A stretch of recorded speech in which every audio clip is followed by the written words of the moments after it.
अब बात करते हैं प्रेजेंट परफेक्ट की।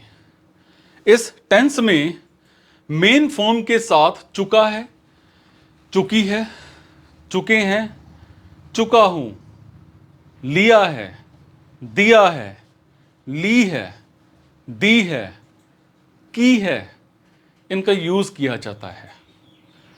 क्या इसका रूल है? सब्जेक्ट प्लस हैज या फिर हैव प्लस वर्ब की थर्ड फॉर्म प्लस ऑब्जेक्ट। क्या एग्जाम्पल है? मैं काम कर चुका हूं, I have done the work या आई हैव वर्कड।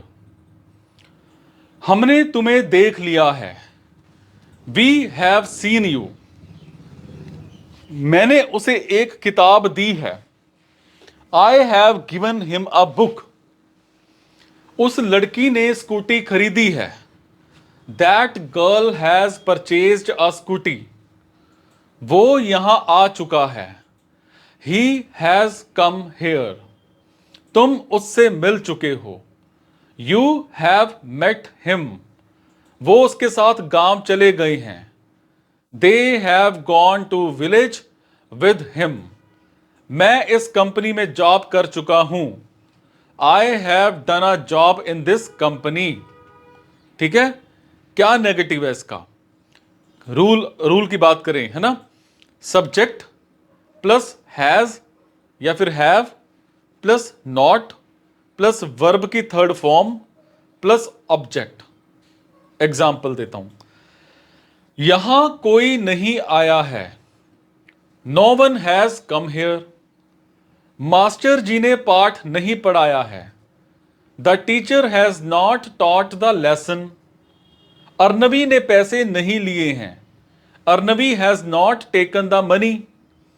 उसने मेरी कई बार मदद नहीं की है, he has not helped me many times. पिताजी ऑफिस से नहीं आए हैं, father has not come from office. ठीक है। अब बात करते हैं इंटेरोगेटिव की। WH family plus has have plus subject plus verb की third form plus object plus question mark. ठीक है। क्या एग्जाम्पल है? क्या तुमने नया मोबाइल खरीद लिया है, have you bought a new mobile. क्या तुमने वो कार बेच दी है, have you sold the car. वो दोनों कहां गए हैं, where have they both gone. क्या वो गांव चला गया है, has he gone to village. क्या पिताजी डिनर कर लिए हैं, हैज फादर टेकन डिनर। तुम कहां से आए हो, from where have you come या फिर where have you come from. ठीक है। उसने MBA किस कॉलेज से किया है, from which college has he completed MBA।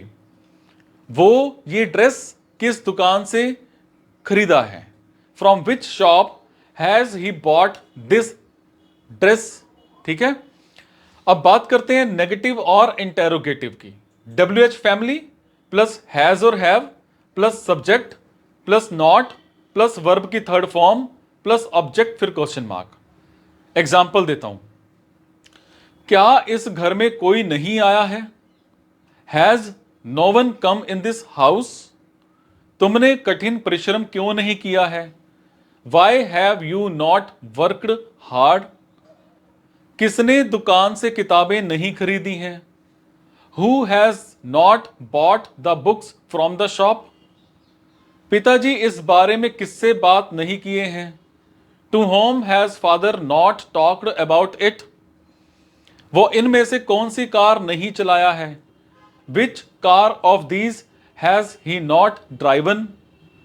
क्या तुमने इस कॉलेज से परीक्षा पास नहीं की है, have you not passed the examination from this college. ठीक है। क्या वो अपना होमवर्क पूरा नहीं किए हैं, have they not completed their homework. अब बात करते हैं यूज ऑफ सिंस और फॉर। ठीक है। सिंस का यूज निश्चित समय के लिए और फॉर का यूज अनिश्चित समय के लिए यानी ड्यूरेशन के लिए किया जाता है। सिंस का यूज निश्चित समय के लिए किया जाता है, जैसे since 2 AM, 2 PM, 2 o'clock, 3 o'clock etcetera. ठीक है, since 1998, 2005, 2009, 2012 etcetera. Since Monday, Tuesday, Friday, Sunday, Saturday, कुछ भी। Since morning, since evening, since afternoon, since night, since yesterday, since day before yesterday, since childhood या फिर since birth, since that day, since my dad was born. ठीक है, अब for का use जो है अनिश्चित समय के लिए यानी ड्यूरेशन के लिए किया जाता है, जैसे for 2 seconds, for minutes, for hours, for days, for weeks, for months, years, centuries etcetera. For a long, for a while, for a many days, है ना, for hours, months, years etcetera. समझे?